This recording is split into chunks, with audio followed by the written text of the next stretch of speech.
Welcome to week 11. This is the theory part. This theory part is very special in the sense there is no reading this week. It's a more of digesting. It's a summary of everything that came before. And some of you might think you look at the theory stuff here and they say, yeah, it's not really relevant to me, but see it as a kind of investment. You maybe at this very moment, you don't really see like a deep connection for how it deals with you. But if it is something, it's a practice in thinking. It's a practice of you trying to theorize that you do, the ability of you to think through what you're doing, also like on the kind of the quality of those things that you produce that speak to an audience, and maybe you end up not writing novels, you end up not scripting short films, you end up not scripting this or that, you think you will not end up in a narrative a position at all, as a storyteller at all. But consider this: all designers speak, tell stories to the audience. Design is communication. Communication of what? Communication of meaning. Okay, so it's all about storytelling. If you catch my drift, what I want to get at. Okay, so theory. So this session is an overview session, and this is trying to talk about mythos, epos, and logos. These, if you investigate Western, okay, it's from the Northern Hemisphere, the Western, the really European theoretical tradition, you need to think about those three words. Okay, when you talk about storytelling, about what meaning is, you need to talk about the three words. Why? Because these are three words for word. Okay, so the mythos, the epos, and the logos, we talked about that throughout the last weeks. And these are all different words for the word. But these words give the word, W-O-R-D, particular flavors. Okay? A myth is a story of a particular flavor. An epic story is gives a story a particular flavor. And logic, a logical saying, also gives its wording, saying, its speaking, a particular flavor. Okay, and I'm now telling you story. I'm now pitching you the story, and that's not any story. It's the history of soundness. Okay, and it's your, and the game goes like this: you need to catch me if I'm speaking a mythic, a mysterious, an epic, or a logical word. Okay, so what do you mean with that? Okay, let's dive into that. So let's wrap it all together. Let's put it all into perspective. Around 500 BC, a thunderstorm came to Earth, and in the east, the lightning bolt hit, and it burned off the eyelids of the Buddha. It shocked Lao Tzu to be pierced with the butt on the water buffalo. It made Heraclitus' eardrums pop.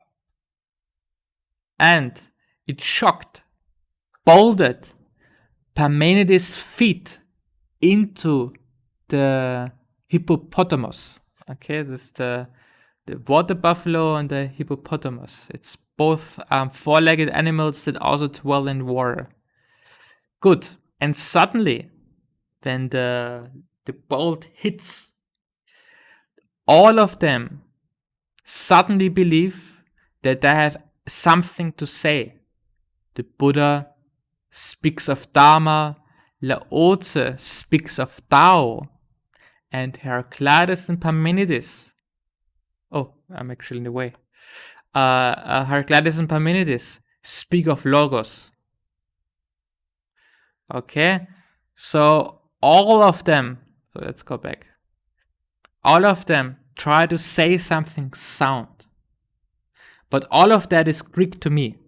So in the West, you cannot talk about the Dharma, you cannot talk about the Tao, you only can talk about the Logos.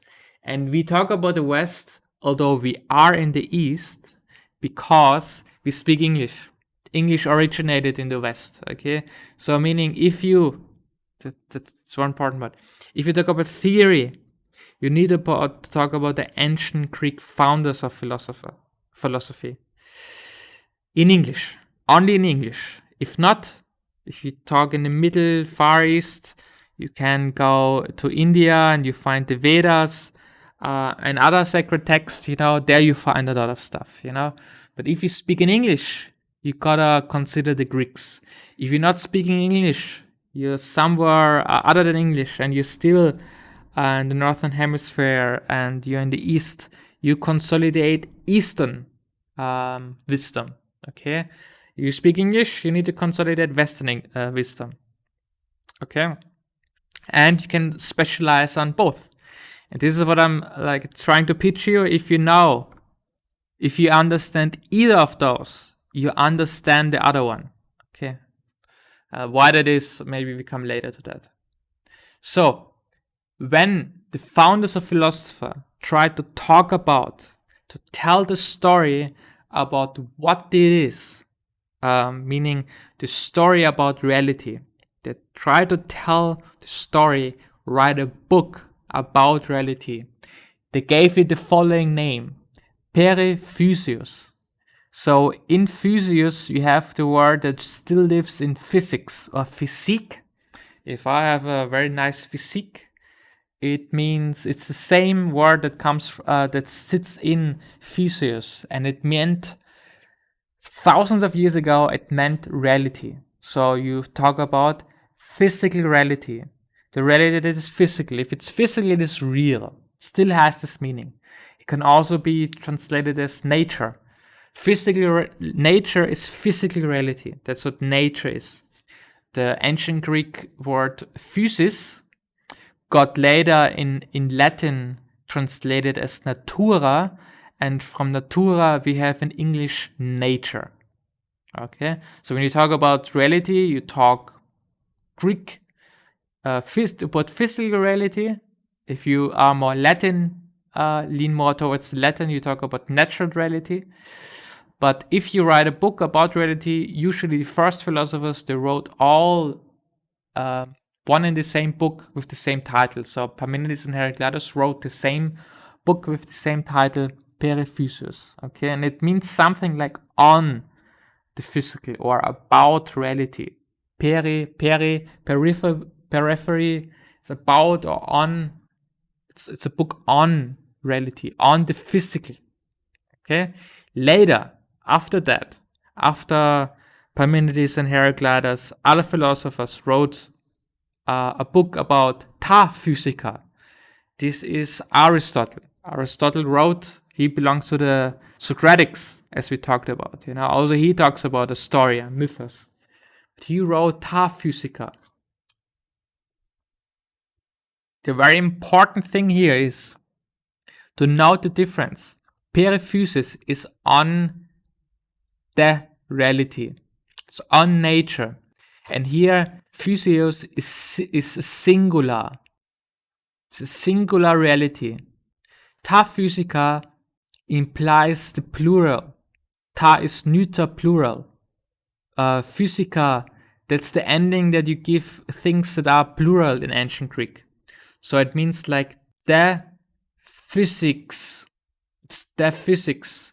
The physical stuff. Okay, so this is when we have in modern English physics, and the S implies plural.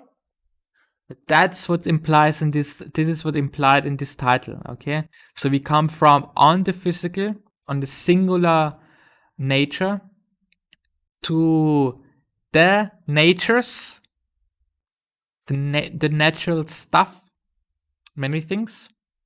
And after that, we have another book that's called Ta Meta Ta Physica. And that means literally that, after, meta means in this context after, ta physica, and the story how that came to be. So this is later when people talk about metaphysics, they refer to this book title. That is that what is after physics. You have physical reality, and then we have stuff that is after physical reality or beyond, as some people understand it, and they call it that's metaphysical reality. Now this goes back on some sort of confusion when in a library in ancient Greek they wanted to order the books of Aristotle. They've had Ta Physica, and then they found a book that had no title. And this book is the book Aristotle wrote after the one titled Ta Physica. So they said, well, we just put it next to the book called Ta Physica. Okay, they just put it in the library after the book that was before. So it got the name, it's the book that is written after Ta Physica. Okay? So all metaphysics means is that is next to physics. Okay? It doesn't mean beyond, like in a supernatural way. It just means that it is next to it. This book is just a book that's next to the one before.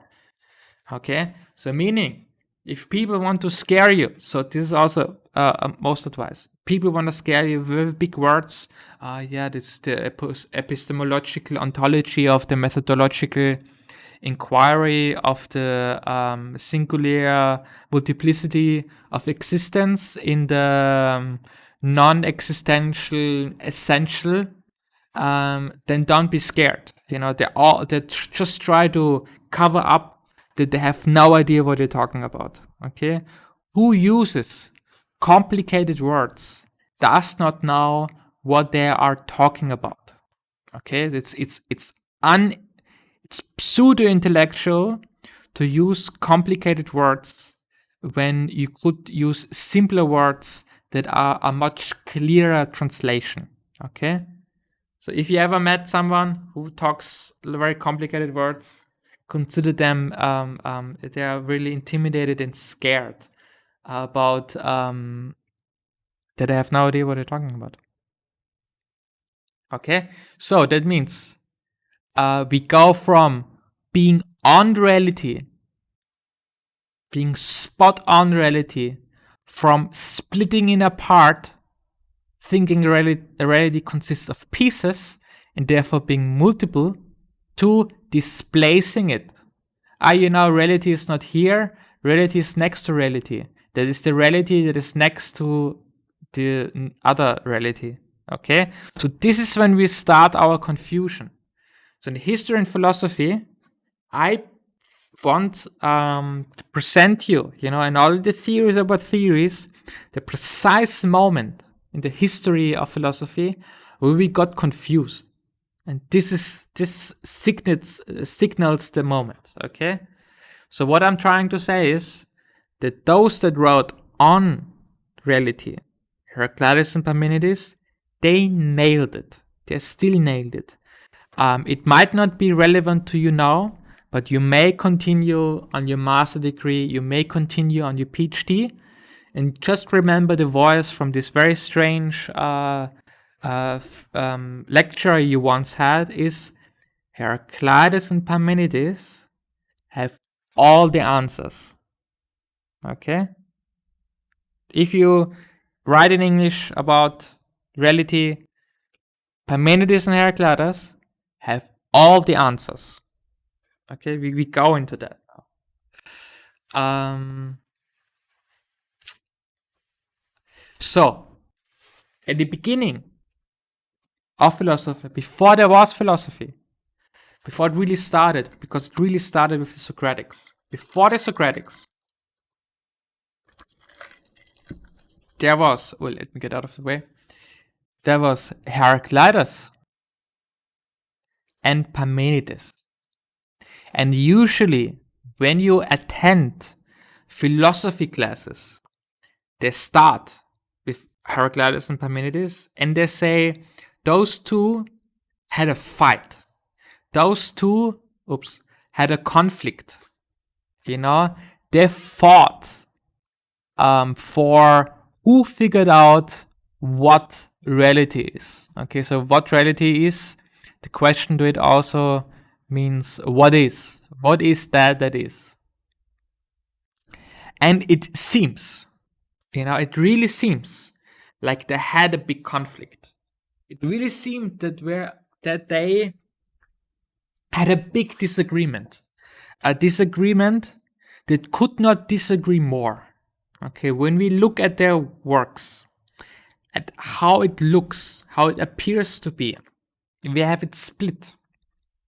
On one side, on one side, we have Heraclitus' book that is super fragmented. He has a line, here's a line, there's no really rhythm to it. Here's a little bit longer, here's longer, disconnected little tweets that have no connection at all, apparently no connection at all. On the other side, we have Parmenides, who writes one very long, consistent, connected story, an action adventure that follows hexameter. That means all the syllables are counted for. Like in every line, you have 6 syllables. They have long and short syllables. That's how he wrote. He wrote in epic poetry. Okay, so those two books look very different. Okay, this is how you can imagine them. Then content-wise, also very different.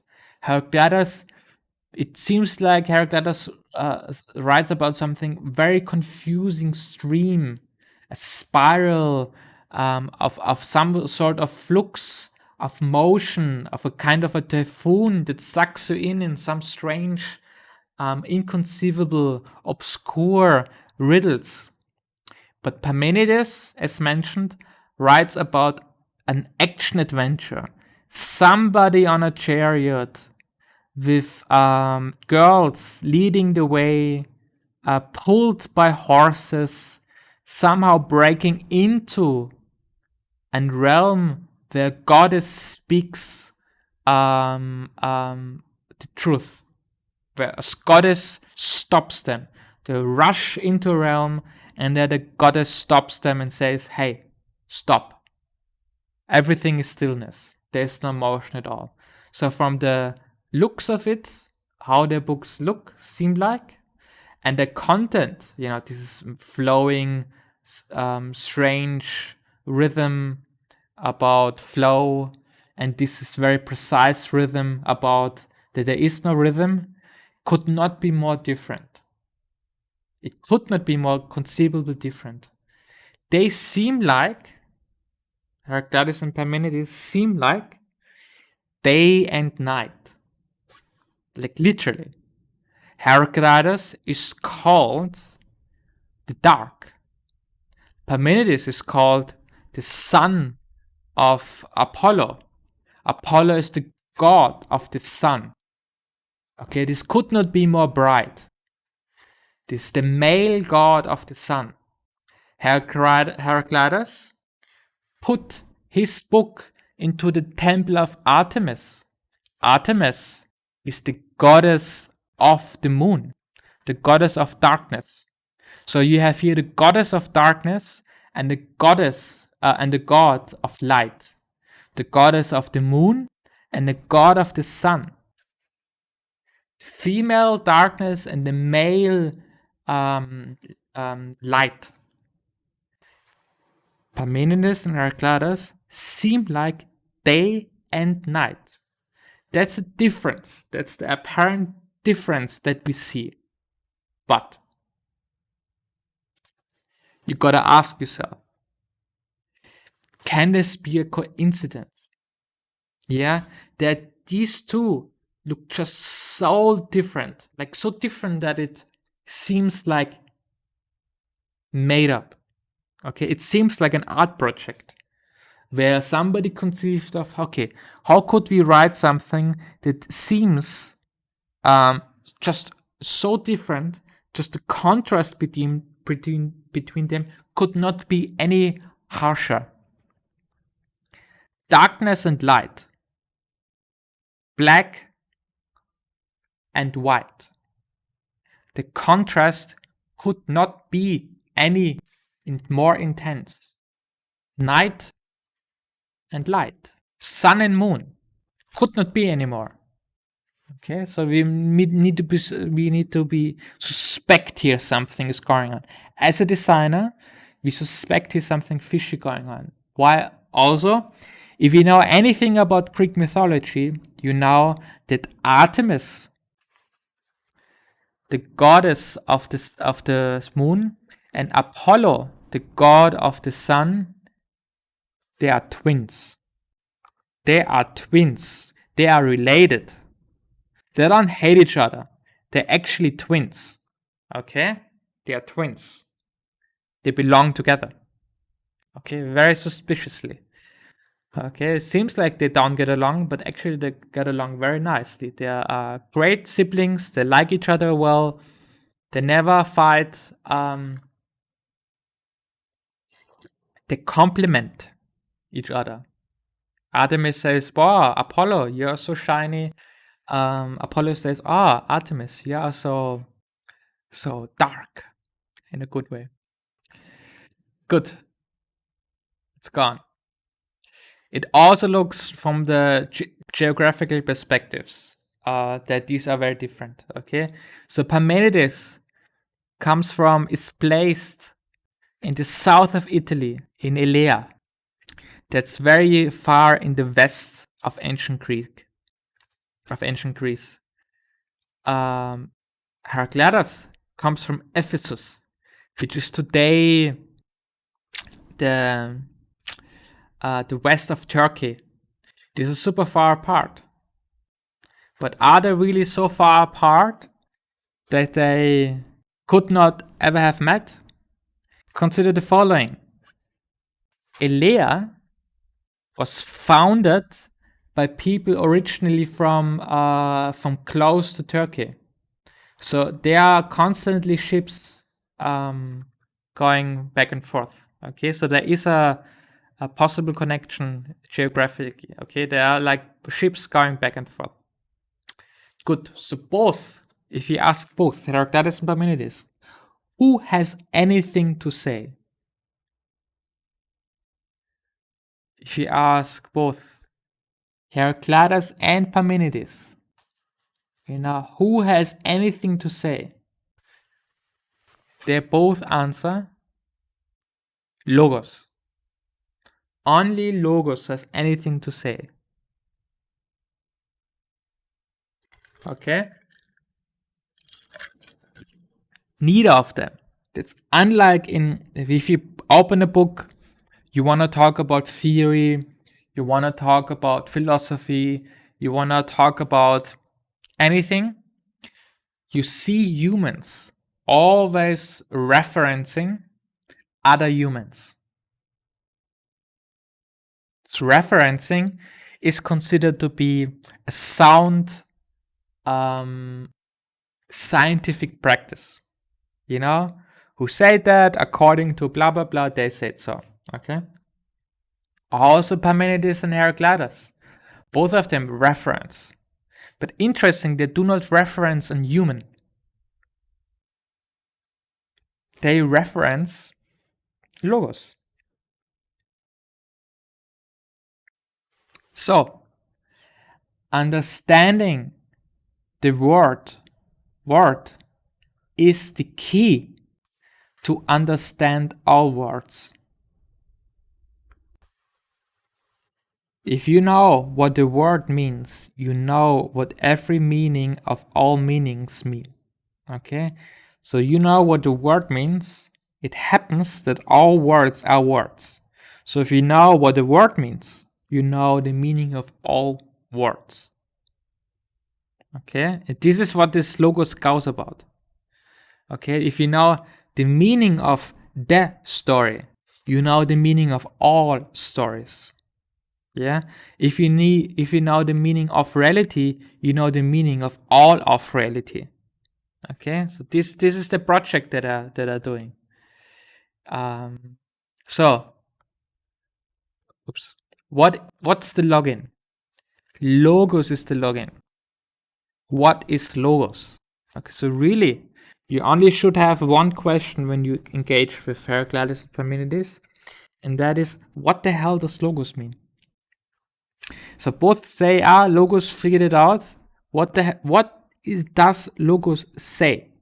Similar in the East, you say Lao Tzu. Lao Tzu does not reference a human. Lao Tzu doesn't say, according to this very smart human, blah, blah, blah. No. Lao Tzu says Tao. Tao figured it out. The Tao says it all. So if you should not be concerned with Lao Tzu. Forget Lao Tzu. What about the Tao? Like, what was Lao Tzu hearing when the Tao was speaking? That's what you should ask. Same with the Buddha, Buddha does not reference other humans according to that, this or that human. No. The Buddha references Dharma.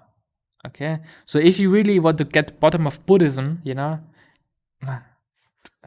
whatever the Buddha said Dharma.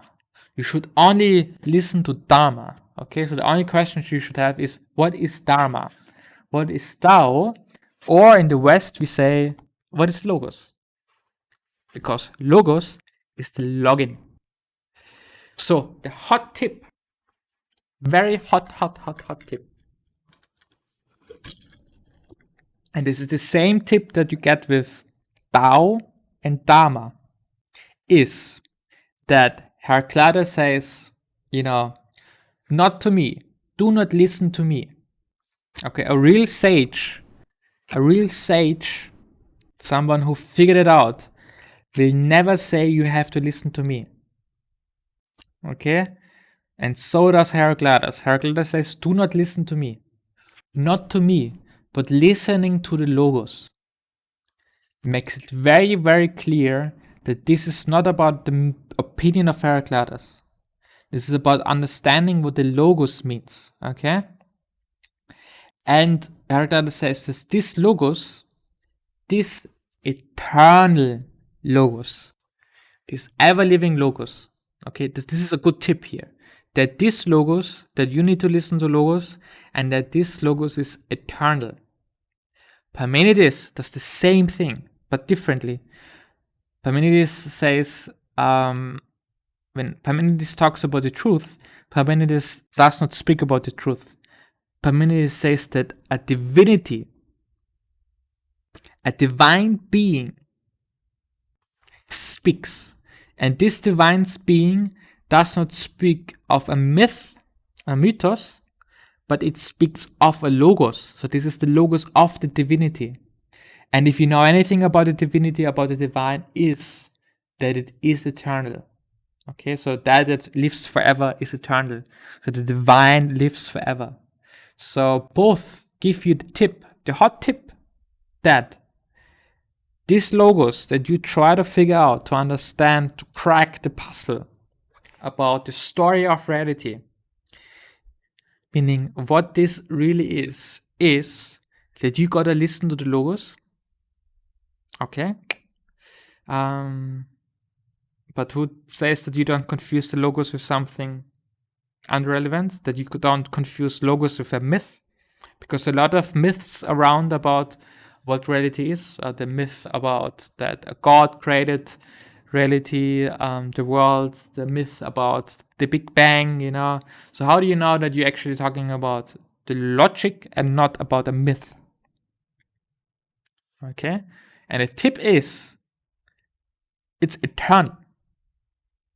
That's the tip.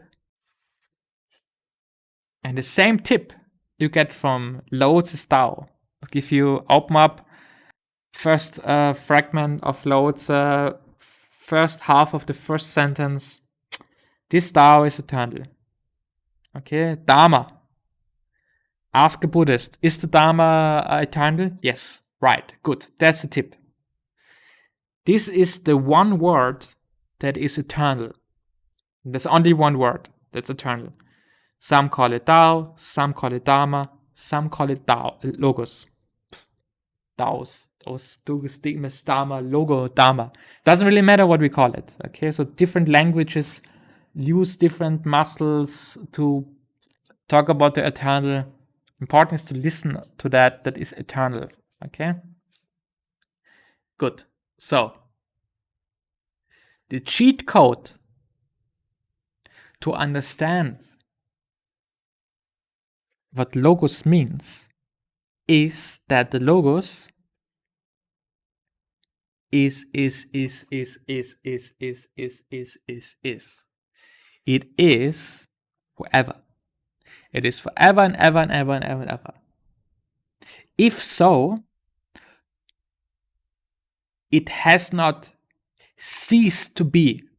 Okay, if thousands of years ago there came some strange people, yeah, like the Lao Tzu, the Buddha, Heraclitus, Parmenides, some strange people, yeah, some weirdos, very unusual weirdos, suddenly, that is, I heard something that is eternal, then I think we should have thousands of years later a very good chance to also hear it. Why? Because if it is really true that what they heard is eternal, then it should still be here.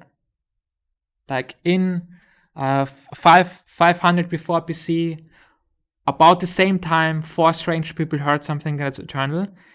I think we should have the same good chances thousands of years later, 2020, in the year 2020, 2.5 centuries later, we should still be able to hear it. Why? Because it's forever. If it is forever, then, right, okay, good, this is the Tao, okay, good, this is the Dharma, okay, good, this is the Logos. Okay, so, this is not tricky. This is not really tricky. This is all scientists, like with the Socratics, this is what this is the hard part to understand, that's where we went off in the last 2,500 years. Okay, this was the misstep. So let's ask, how, meaning through what way does a researcher research what is ever here and ever now? Okay, we want to find out what is the story, what is the real story about reality. What is the word that speaks on reality? Okay, so in which direction do we need to go to find reality? What way? So we need to ask ourselves, where is here and when is now?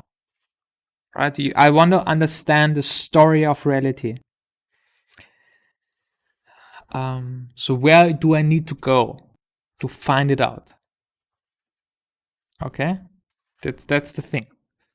Reality, where is reality?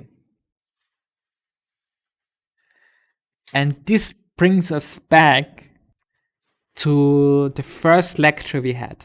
Okay, so imagine Plato's cave. Socrates speaking. We have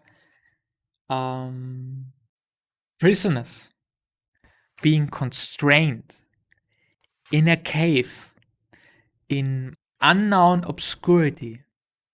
They just see some flickering light projecting shadows that flicker on the wall, and they believe those shadows to be real.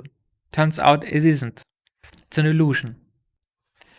And what is suggested in the myth is that through an anabasis, an ascent, a raising or walking up out of the cave into the light gets you to the truth, gets you out, for you can then see the real sun. Okay? And this is when we start to confuse. It's the epic confusion of myth and logic. There's a spelling mistake. Stop. The epic confusion of myth and logic. Okay, so if you asked in cave around, okay, hey, people, reality. How do I find out real reality? You know, because we only see the apparent reality, but the apparent reality is an illusion. This, what we are seeing on the wall, is a myth. These are beliefs. These are not real. But how can I find which way do I need to take in order to find out real reality? And the idealists,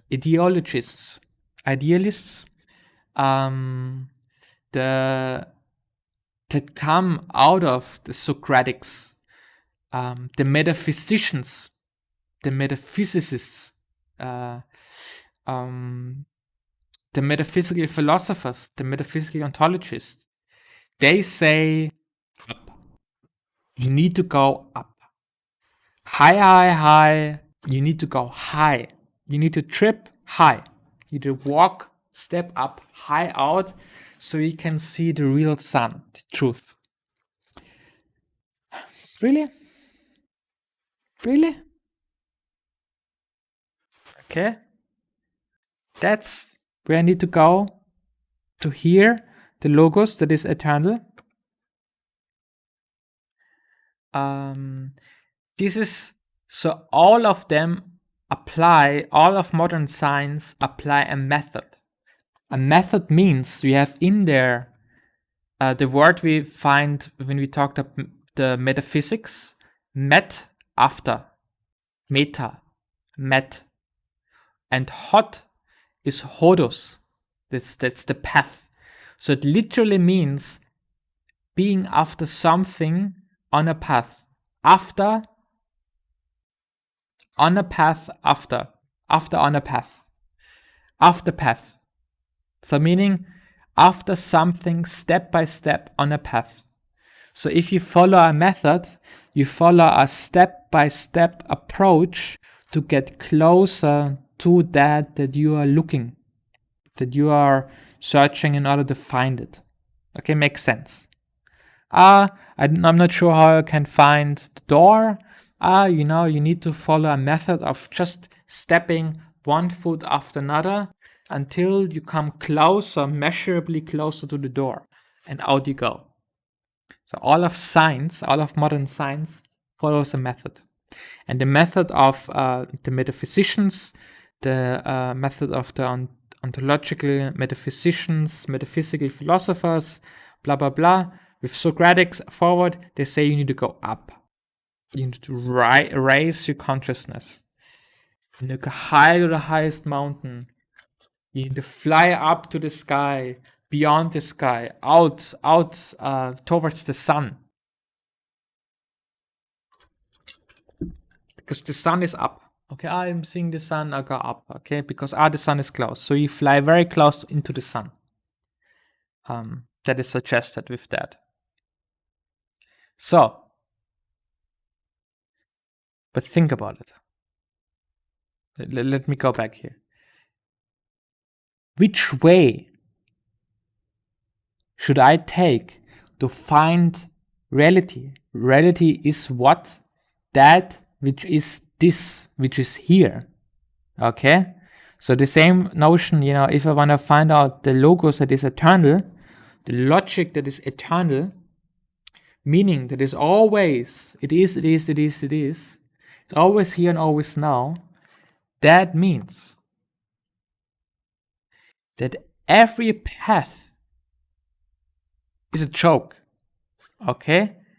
That there is no direction I could go to in order to find either that is here nor that is eternal. No way can lead to reality, as every step walks past it.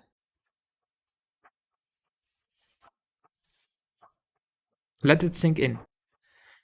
When we talk about this, is why Parmenides and Heraclitus wrote a book on reality, on nature.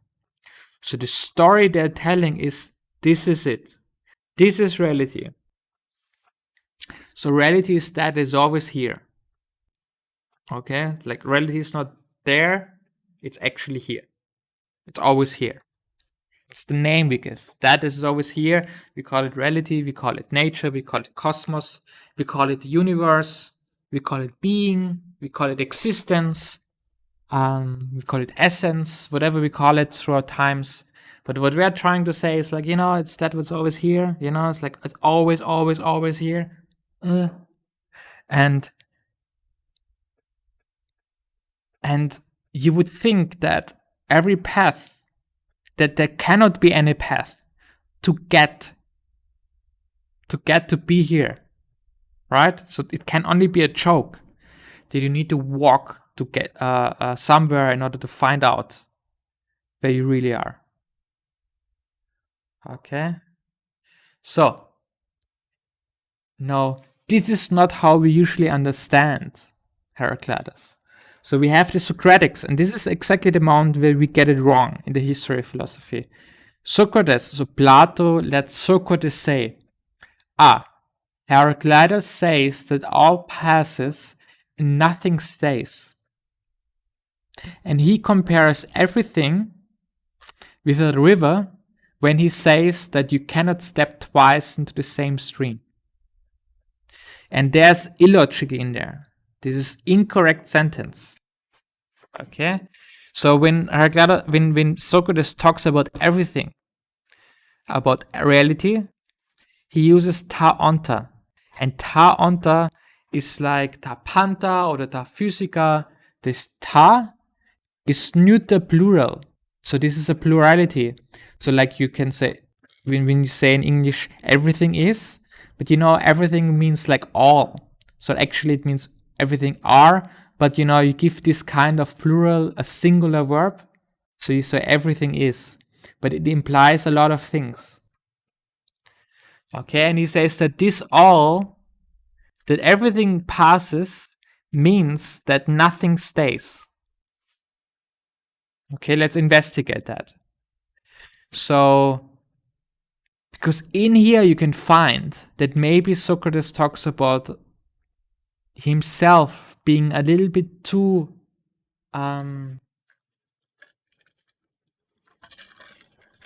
fluid in thinking, and makes a big mistake, because that's the biggest quote Heraclitus is known for. It is that everything flows, meaning in Greek ta panta re. So if you find a very smart person, or a pseudo smart person, and you talk about them about philosophy, and they say, oh yeah, Heraclitus, panta re, ta panta re. And they believe they quote Heraclitus, but actually it's not a quote of Heraclitus, it's a quote of Plato Socrates. Okay? And then after that comes pantare and nothing stays. And this is illogical. I try to show that to you.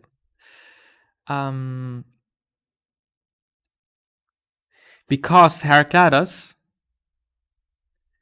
says that ta panta or ta onta, like ta physica, this stuff, that reality is made of a lot of parts, is not the view of Heraclitus. I'll show you that. This is now a quote of Heraclitus. Let's go through it. Heraclitus says that for the waking, okay, those who are awake, okay, like you and me are awake, like, hello, right? We are awake. For the waking, the cosmos is one and common. Okay?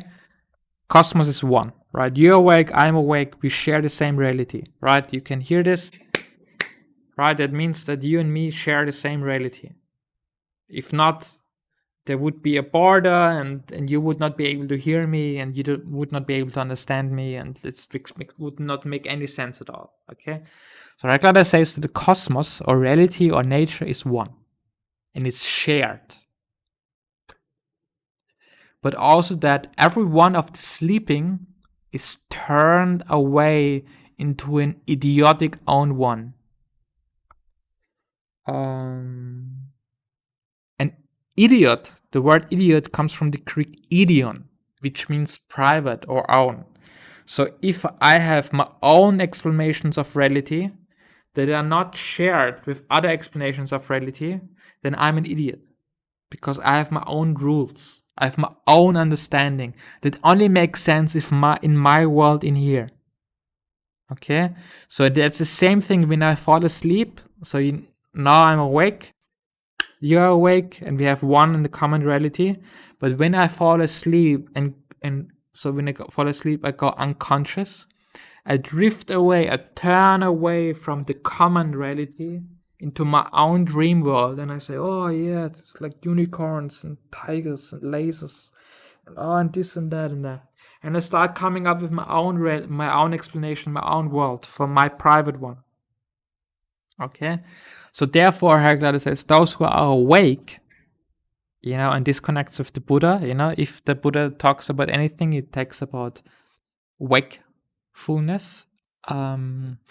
This, if you are awake, there's only one reality. There are not many realities, there are one. Therefore, ta anta, ta panta, ta physica, everything, there cannot be everything. There can only be one. Okay, so let's go on. Therefore, one must follow the common. Despite logos being common, the plural ones live like having an idiotic own brain sense. Okay, so another way of translating that is, okay, because reality is one must follow the common. Although the logos is one and common, because the logos is of reality, the logos tells the story of reality, the word of reality. The many live like having an own brain,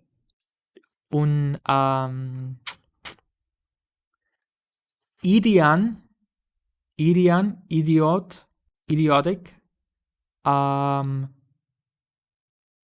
Pronesin, brain, brain. Okay, the idiots. So all the many, because the many are those that sleep, because the many make up their own worlds. So they are sleeping, and they come up with their own cosmos, their own logic, and their own brains. So when you're awake, hello, you and me, we have the same brain. It means sense. It meant originally not like an organ living in the skull. It meant sense. Pronesis is sense. Okay. And here it's more precise. Not me, but once having heard the logos, then it is sophisticated or wise to say equally that all is one. Hen, panta, enai. Heraclitus does not say everything flows and nothing is still. Heraclitus says, everything is one. Because the cosmos is one. Because if you're awake, you have one shared cosmos. Only sleeping idiots have their own realities.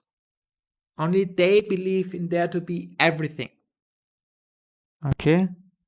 So meaning let's talk later about the implications of that. So we might say when Socrates believes in a liquid interpretation that Socrates is drowning in his own flux, And that when you step, you can never step into the same river twice. Is Heraclitus said it, and it's correct. Okay, so meaning that everything, like all the things. So so we are awake.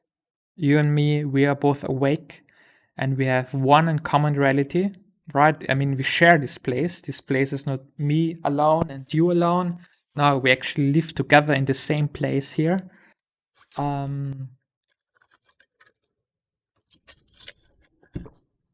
But if I fall asleep, I dream up my own reality. And my own reality is made of a lot of things. There's this thing and that thing and that thing.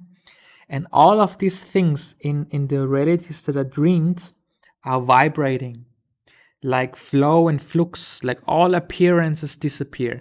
So meaning it may look like A4, but I don't have A4. Oh, yeah, I have A4. A4, you say, A4 is always the same size. It's not.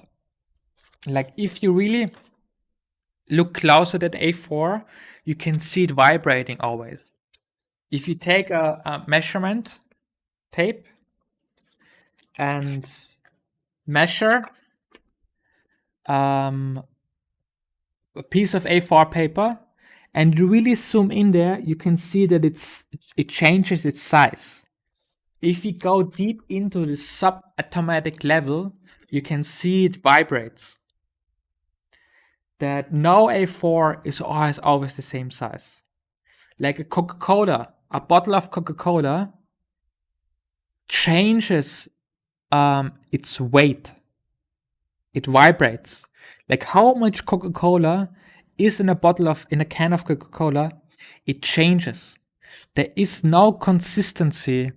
There's no constants in everything. If you say, an A4 has always the same size, it's always 21 centimeters by 29 centimeters or whatever, then you're just rounding up. Because if you really zoom in into millimeters, if you zoom in into nanomillimeters, if you zoom into the nanomillimeters, you can see it's actually always changing. And you're just rounding up to make it more convenient for you. You say, Coca-Cola, you say, it's always 33 milliliter, which is about 33 gram. But if you zoom into the gram, you go 0.0001 gram, and you zoom into there, you can actually see it fluctuates. It's impossible to put the same amount of liquid into this in every bottle of Coca-Cola. Okay, so not only is it that no A4 has the same size as any other A4, but also every A4 compared to itself is always a different A4. So nothing about this body stays the same. If I put myself on the scale, if I measure any kind of thing I can measure in my body, everything is changing. So that means ontologically, meaning from the identity for who I am, is everything about in this dream. When I turn away and I start dreaming, everything in this dream is like clouds that always are squishy liquid clouds that fluctuate. So there is no identity findable. This seems to be always the same bottle. I say, it's the same one. Okay, it's the same one. It's the same one. But it's not. Every second, every instant, I make a snapshot out of it and would compare it to any other snapshot I take of it, is changing. This is constantly changing. This is actually, there's like if you look at it and you concentrate, you can see it's fluctuating. There's like a liquid texture around it and it totally distorts and melts all the time. It cannot be found that something does not change. So everything you find is changing. Like, you cannot find any example of the whole of the cosmos that does not change. Nothing. You cannot find the gravity is not a constant, light is not a constant. That's just because our measurements are too dull. You just need to go close into it and say, yeah, right, light really changes, it fluctuates. Yeah, gravity really changes, fluctuates. Not the hardest metal in the universe that you can find, and you freeze it down to 0 degree Kelvin, even then it moves. Okay, so this is ontologically. Epistemologically, and Plato understands this very well, means then, therefore, because everything changes, means you cannot know anything. Why? Because it keeps changing. So I cannot, so if I say, yeah, I know this one, I familiarize myself with them, and I look at it, it's different, it's different, it's different, it's not, it's different, what is this? What is this? I cannot know this because it has no identity. I cannot identify it because each time I look at it, it's different. Therefore, it has no identity. So everything, all things among things, change. This is terrifying for Plato. Because it means, like, I cannot know anything. So meaning science is doomed. Science comes from Latin, from knowledge. There cannot be any knowledge because the knowledge is really just beliefs, changing beliefs. If you look at science and you study the history of science, you study one thing, and this is the change in beliefs. Yeah, right. They believed that for a couple of years, then they believed something else a couple of years. What is reality? They thought it's fire, it's liquid, it's atoms. They thought it's molecules. They thought it's oxygen. They thought it's electrons. They thought atoms looked like that way. Then they thought about quantum mechanics. That they believe it's quarks, and then they believed it's like strings and so on. Yeah, they believe it's a galaxy, they believe it's expanding, they believe it's a Big Bang, they believe the world is flat, they believe it's round, they believe it's a fluctuation in space, it's a time-space continuum, distortion, whatever, All you study in any discipline is you study change of beliefs. Just one belief that people think it's knowledge, then comes another belief that is updated, the old knowledge, and so on. And this is deeply terrifying. Okay. So, and this is where the mistake happens. Let me show you the mistake. Only because all passes, only because everything is like a river that if you step into it a second time, it's not the same anymore. Only because everything changes does not mean that nothing stays. Only because everything changes does not mean that nothing stays.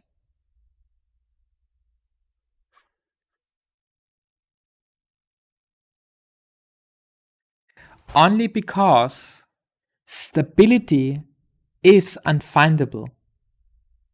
And let me try to be more specific here. I'm not meaning that, you eventually will find it. It's just around the corner. If we walk there and then around, right, here's stability. I finally found it. We just needed to update our measurements and our techniques and our science. Just need to progress. We just need to build better spaceships and until we can go somewhere into the cosmos, to another planet, to another galaxy. And nothing moves there. No. What I'm trying is, no one ever found stability, and no one will ever find it. There's no way you could find it. Okay? Only because stability is unfindable, will never be found. It does not follow. This does not mean that it does not exist.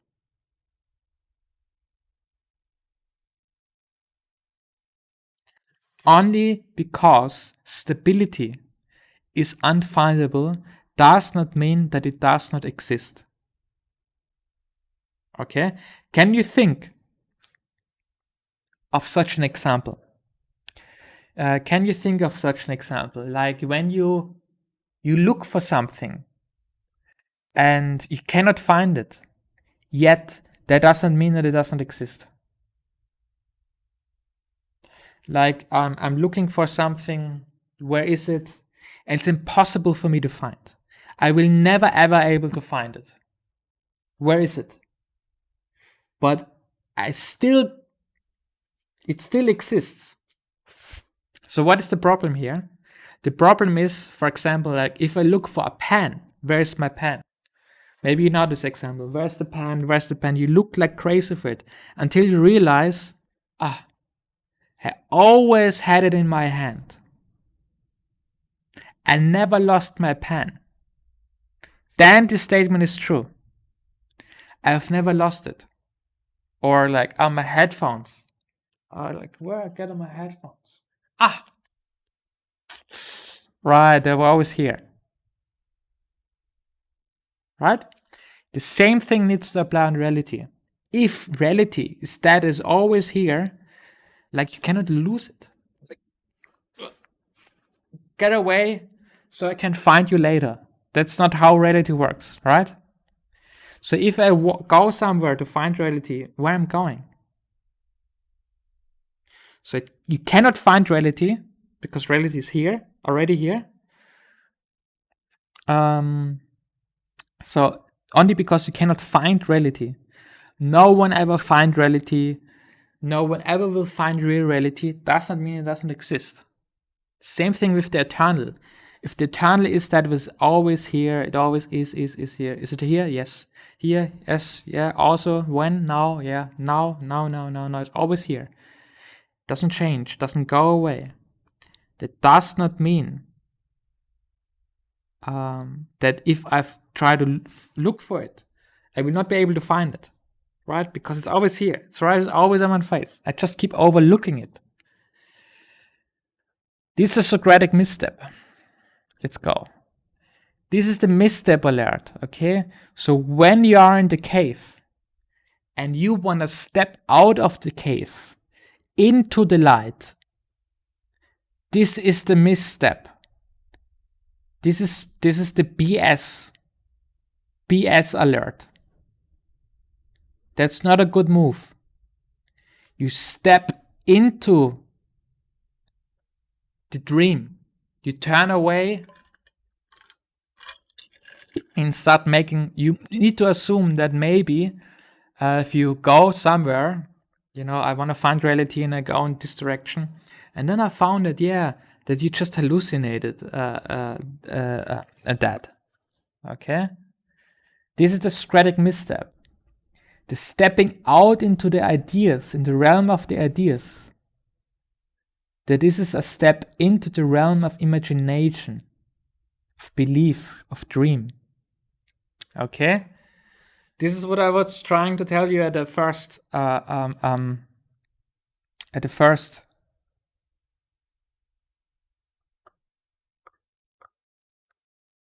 when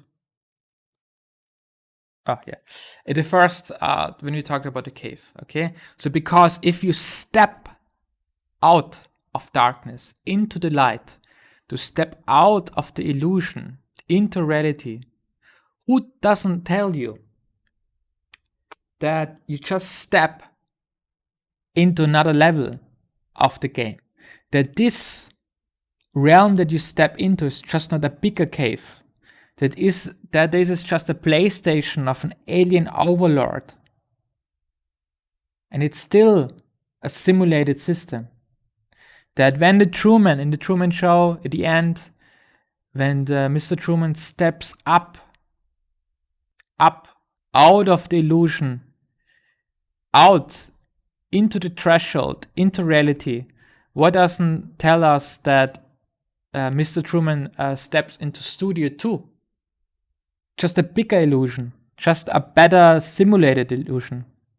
That is when Neo in the Matrix has the awakening, when Neo in the Matrix wakes up from the Matrix to find out what reality really is, that is not part of the illusion. Okay, so that every waking up is a dream, that you wake up to another dream. So when I awake and we share the same reality, and now when I start dreaming, that I dream to wake up to a dream reality. Okay? So, you gotta ask yourself, really?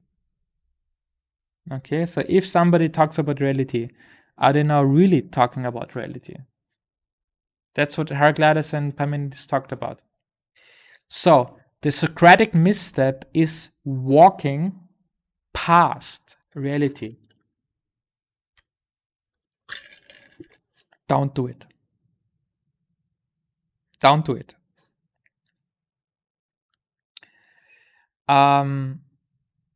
This is why Heraclitus is called the Riddler. Let's dwell on that one. Let's dwell on that one.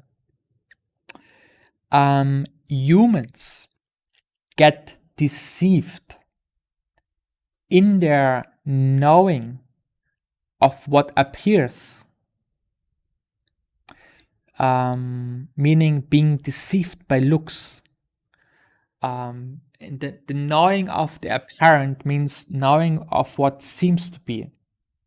Humans get deceived in their knowing of what seems to be. Just like Homer, the ancient Greek poet who wrote stories about how gods got made.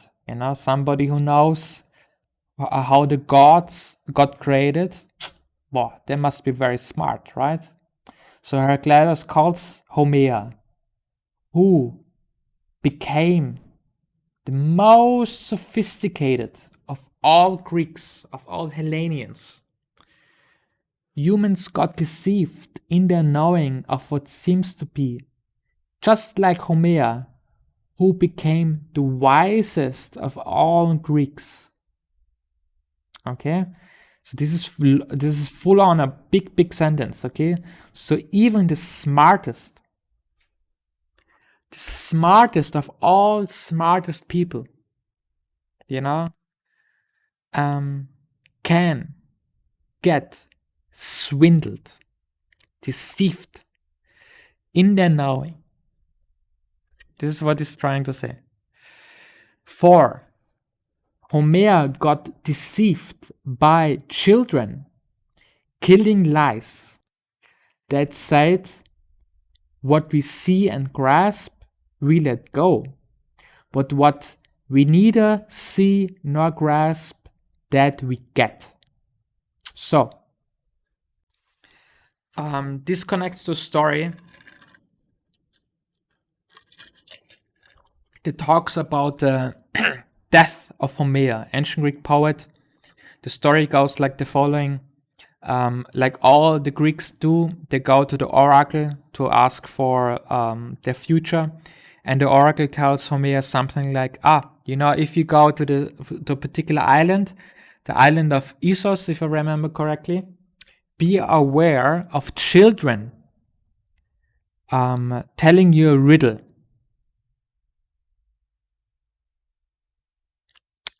And years later, Homer finds himself walking at the shore on this island and sees some fisher children. So fishing, children that fish something out of the sea. And Homer shouts to them, "Yo, children, what did you catch?" And the children answer with a riddle. And the riddle is so confusing to Homer that Homer dies. That's the story. And how he dies, the different versions. One version is, that he heard it and got so confused that he tumbled and fell and died, that he got so confused and slipped, hit his head and died, slipped, fell off a cliff and drowned, or years later just died of old age. We need to assume that it was this riddle that killed Homer, that Homer tried to understand this riddle, and it just was so confused that that Homer had a brain attack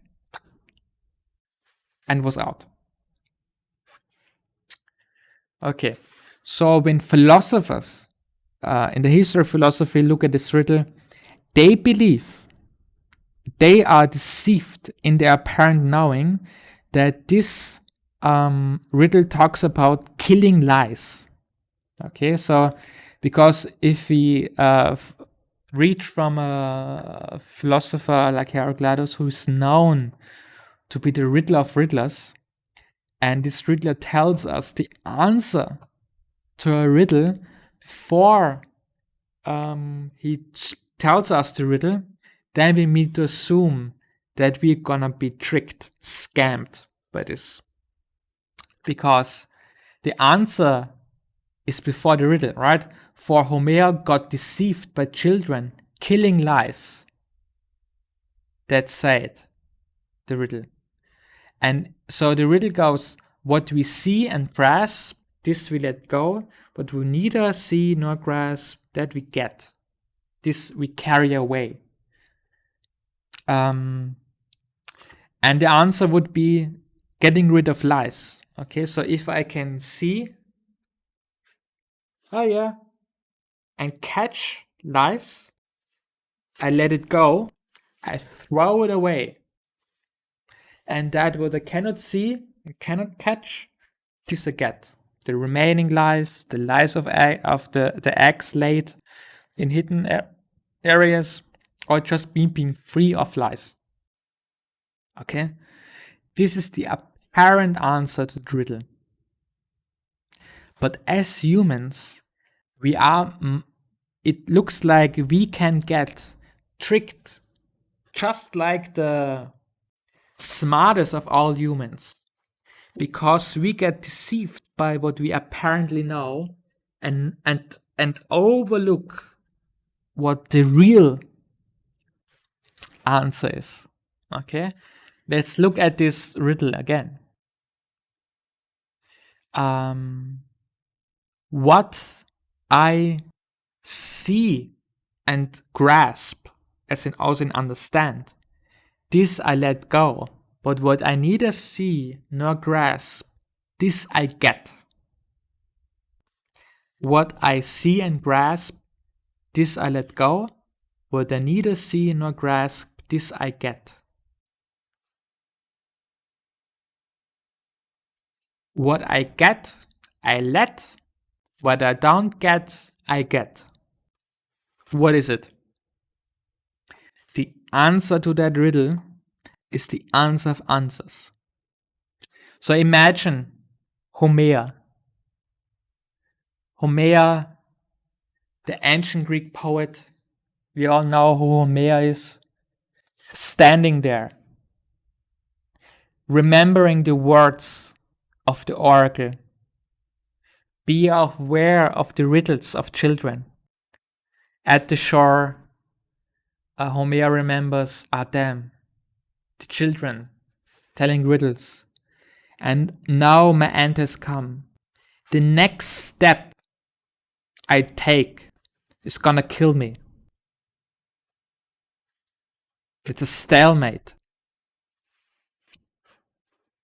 The next step I gonna take, I will slip, fall, and will be killed.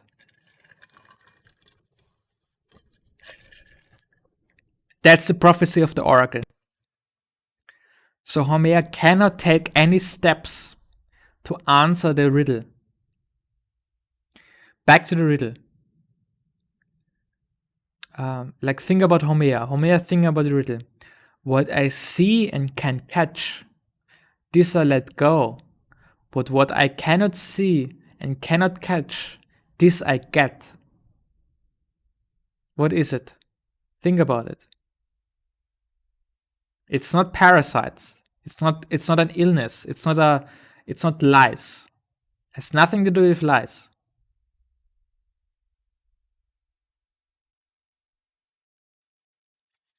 Think about it. Think about any step you take to answer this riddle. Anywhere you go, this will be your end, your doom. So, the answer is you need to know how to zero out missteps. So, let me reframe the riddle. What comes must go. What neither comes nor goes is. If it comes, if I can see it, if it appears, it needs to disappear. What neither appears nor disappears is not apparently, because it really is. What neither comes nor goes is. So if I cannot see it and I cannot catch it, then it must be what is always here, now. That does not go away. Like reality that is always here. The logos, the Dharma, the Tao, that is always here. It's always. Like you cannot find it because it never got lost. It doesn't appear and it cannot disappear because it's always here. What neither comes nor goes really is. Doesn't really answer the question because you still need to figure out what the hell it is. So, you know how Heraclitus makes fun of the apparent? The apparent is that what seems to be. This is not what we want to find out. Here's a quote from Heraclitus. The unapparent harmony is greater than the apparent. The unapparent harmony, the unapparent, you could say the invisible. If you can see it, you need to let go. If you cannot see it, it's invisible. But what is invisible doesn't mean that it doesn't exist. So harmonien, erfahrnes,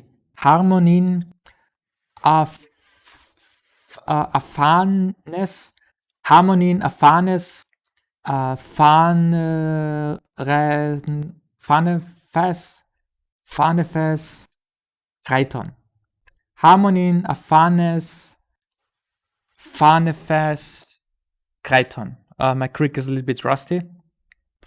So it means literally the unapparent harmony is critically greater than the apparent. Okay, so there's not much room to misunderstand the translation. Okay, so this is a very good translation, and it needs to mean if it's unapparent, it is real. The real harmony is better than the unreal one. What is apparent, what seems to be, is not what it really is. Okay, so here's another hint on Heraclitus, and this is, we need to understand the autonomy of a book in ancient Greek. So originally books look like this. They look like scrolls. You have one piece of wood in the middle, and then you have just paper rolled around it. It basically looks like a toilet paper. And this talks about it. This is a tip about how to read Heraclitus. This is not a quote from Heraclitus. This is a tip of Heraclitus. It's the only tip I found that's correct. Not fast unroll to the center stick of Heraclitus, the Ephesian Bible scroll. The path is indeed very unwalkable. There's darkness and lightness, obscurity, but if a mystic initiates you, it lights up more as the appearing sun. So, this is very funny, Because with the Socratics, they say, the appearing sun is so amazing. You under a dark cave, and you walk out of the cave. Do you see the appearing sun? Heraclitus is the dark one. He does not like the apparent sun. Why? He likes the real sun, the real light, not the apparent light. So, he looks for a light, an explosion, an enlightenment that is brighter, stronger, better than apparent light, than apparent enlightenment. Real enlightenment is better than apparent enlightenment. Okay? And how do you get that? And this sounds very mystical. It says, not fast, unroll. Not fast, unroll. Not fast, unroll the Bible scroll to get to the center stick of Heraclitus' Bible scroll. That means reading, right? If you unroll the scroll and to get to the center stick means to come to the end of the book. So that means you should not read it very fast.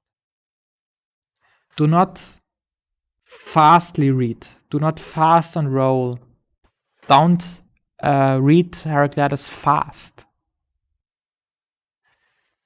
The path is very unwalkable.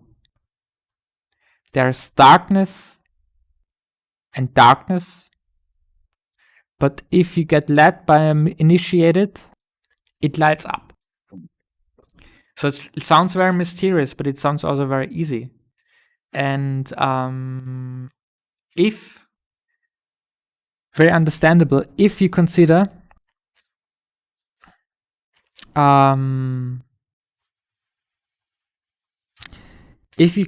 that Heraclitus talks about what Homer should do.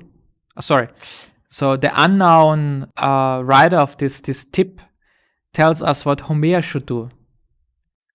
Don't take a step. Don't move fast. If you have a riddle like this, what we see and grasp, we let go, but what we neither see nor grasp, this we get. In order to get that, in order to get to reality, do not be quick. Don't get too fast. Don't make any quick moves to get to reality. Actually, do not make a step at all. And if you don't make a step at all to get to reality, then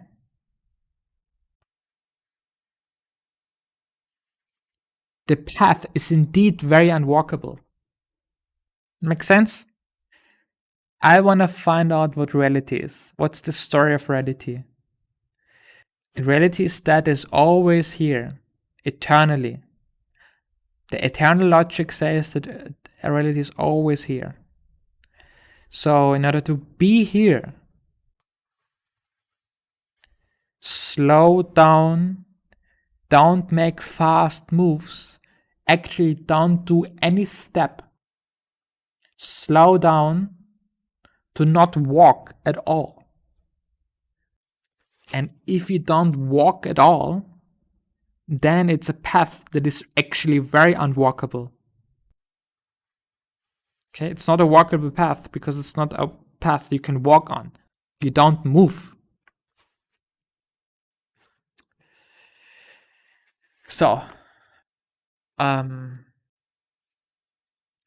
if you think that Heraclitus really talks about a river, then why doesn't Heraclitus say something like, yeah, and all the best soul is drunk and the best soul is wet.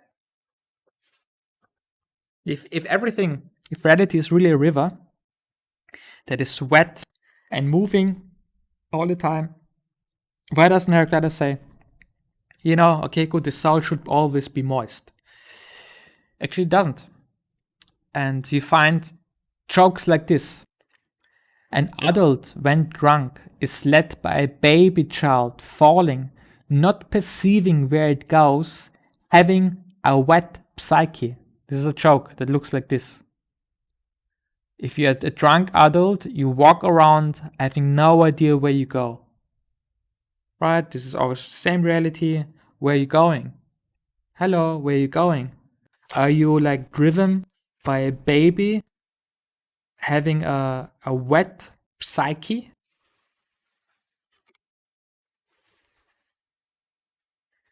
And Heraclitus says, oops, dry lightning is the most sophisticated and best psyche. A wet, a moist psyche is fun, is a joke, but the best psyche, the wisest, is not liquid. It's dry. Okay, so does make any sense? Heraclitus talks about that everything is really a river. So meaning, the floor is lava. Any step you take in order to find reality gets you into drunken, tripping, hallucinating, dreaming, right? Because where are you going? This is reality. There cannot be any path you can go to in order to find the story of what the story of reality really is.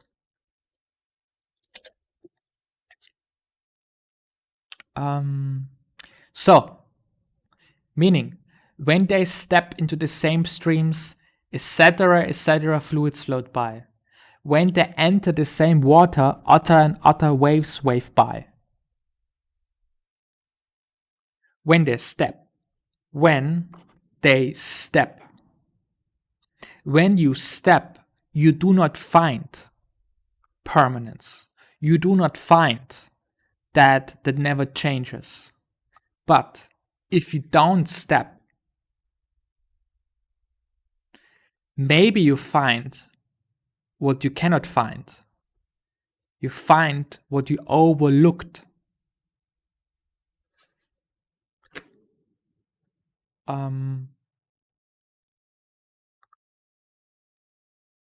Going. Because going, you couldn't find the border of the psyche. Even when churning every way, it has logos so deep. Okay, you could not find the boundary of your soul, of your psyche, going.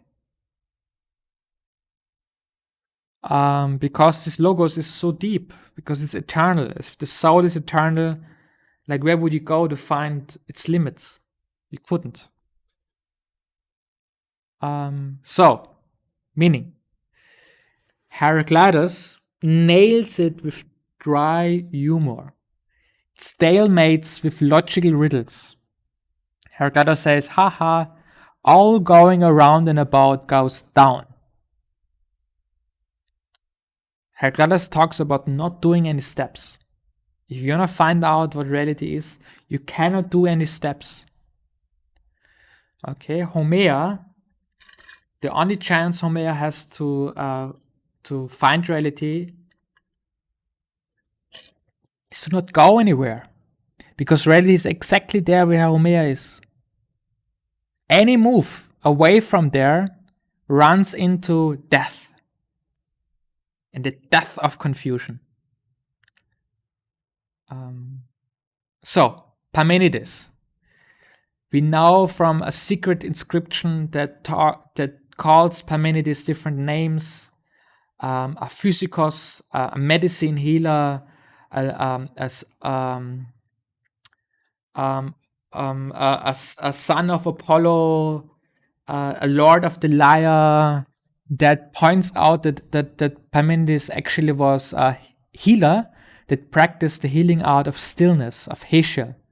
Meaning, Parmenides didn't ride horses to find out the truth. Okay, that's like a myth. That's the myth. The epic myth of Parmenides that Parmenides rode horses to go to the reality. It couldn't be done. And let's apply Heraclitus on Parmenides. So Heraclitus has the following: despite this logos being ever, being eternal, humans generate out of sync both before they have heard it and once they've heard it firstly. For all generate according to logos, they look like the unexperienced experiencing the words and works through which I steer through by taking apart each according to physical reality and brain phrase just how to get it. But other humans do not get what they do awake, just as how they forget what they do asleep. Being oblivious of the obvious. Let's apply that on Parmenides. We find some tricks in Parmenides. So first, Parmenides at the beginning repeats the same word. Let me find that. Of the riddle. Like what I find, what I see and find, I let go. What I cannot see nor find, this I get. And the Greek word for get is pheromon, ferry. So transfer, infer, refer. This is the root of that. So transfer. And this one word is repeated in Parmenides at the beginning over and over. The horses that got me as far as Langen can reach rode on. Once they had come and fetched me got me onto the road of divinity, that got the man who knows through the vast and dark unknown. Then I was gotten as the horses aware just where to go, kept getting me, straining at the chariot. This is the getting. This is how to get it. Okay. Then the next thing is the name of the road. Hodon. This is a Hodon Polyphenon. Polyphenon is means literally much famous. Polyphenon, polyphamous. And if you know something about ancient Greek, polyphamous is let's see. Odysseus. Okay, so this is somebody who tricked a lot. Odysseus, we have the ancient Greek word for path in there. Hodon, Odysseus. That's somebody who knows a lot of tricky ways. And there are 2 scams Odysseus did. And all of those you should know by popular culture. I'm not sure how well you know it in the East, but in West, everybody knows that.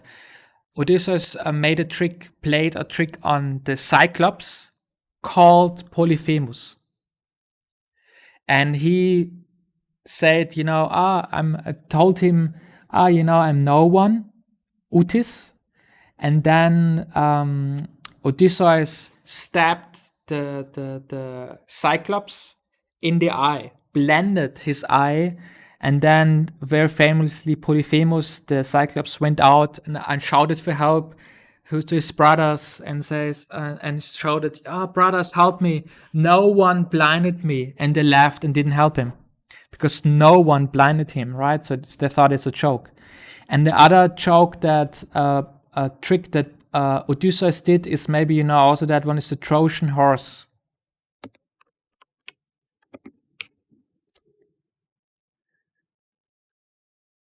So, this is a fake horse. A fake horse that helped to trick other people. And we have reference to these 2 tricks. They have this Hodon, Polyphemus. Okay, this is the Cyclops of Odysseus.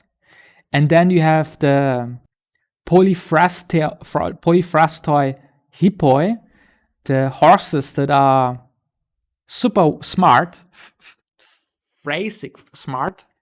And this is also the super smart horses of Odysseus, which are fake horses. So in Parmenides, these are fake horses, meaning these are just dead horse skin. So the Trojan horses, they're just fake horse skin, a shell of horse, and inside you have all the soldiers that live in the Trojan horse to invade the city. So these are just horse skins. Parmenides lies in the on the back of those horse skins and doesn't move. Okay, this is the trick that Parmenides plays. These Trojan horses, a trick. This story, this myth of this journey is a trick. It's fake.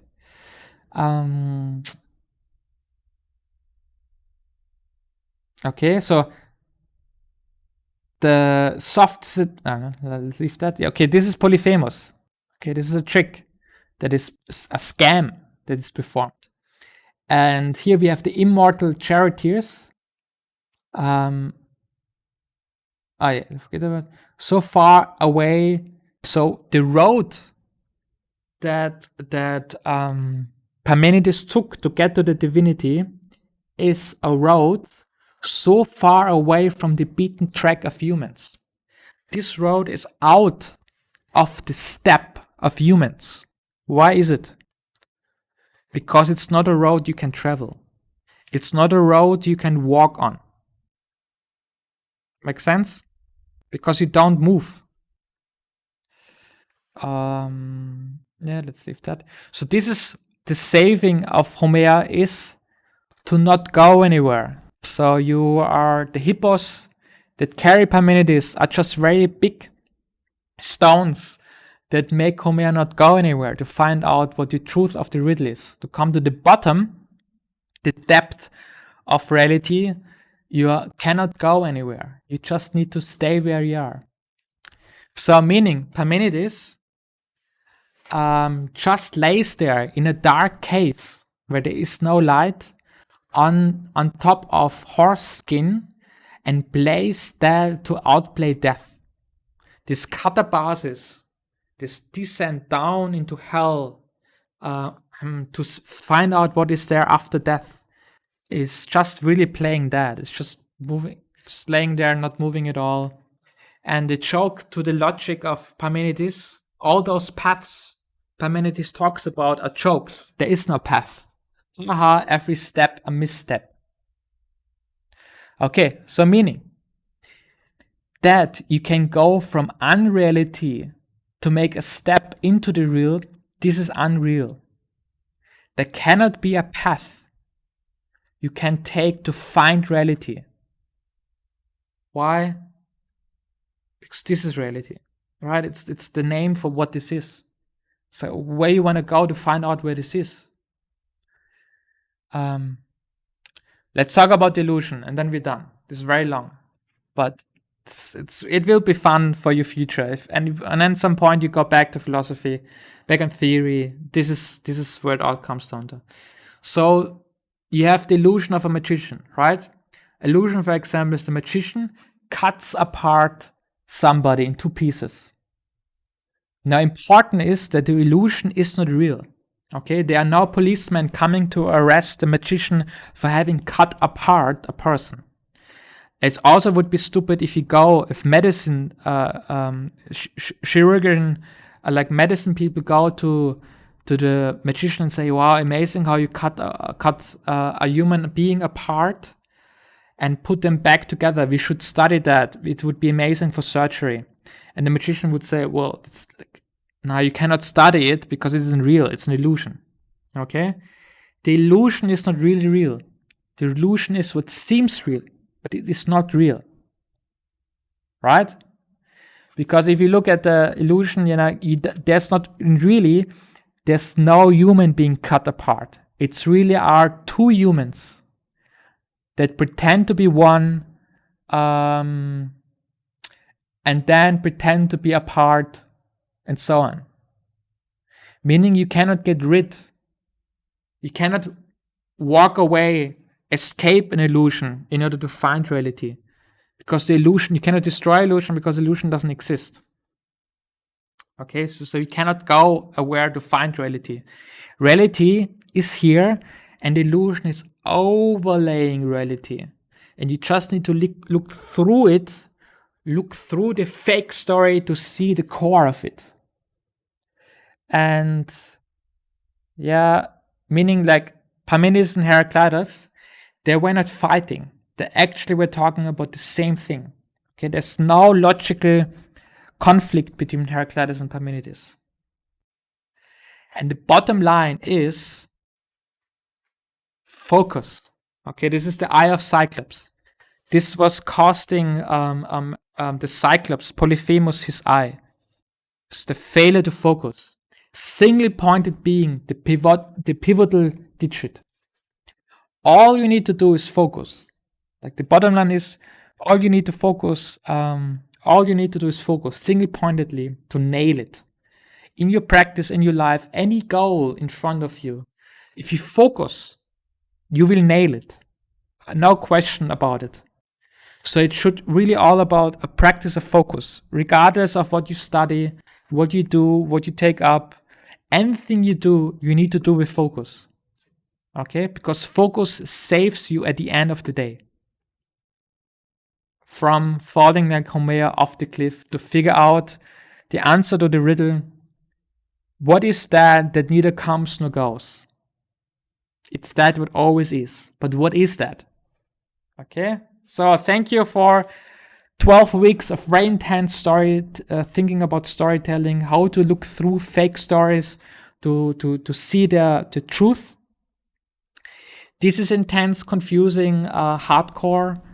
Like the intensity, what I talk you about is you will not find it in Stanford, in Harvard. This is really the pinnacle of philosophy. And you may not need or use it in this time, maybe you come back to it later, but having heard it once and loosely remembering, there's something around that, already helps you greatly. And the bottom line really should be about, it's all about focus, and now you will nail it. I know that for sure. Okay. Thank you for this time. Hope to see you in other courses about other things. Awesome. Thank you. Good luck with everything. Bye bye.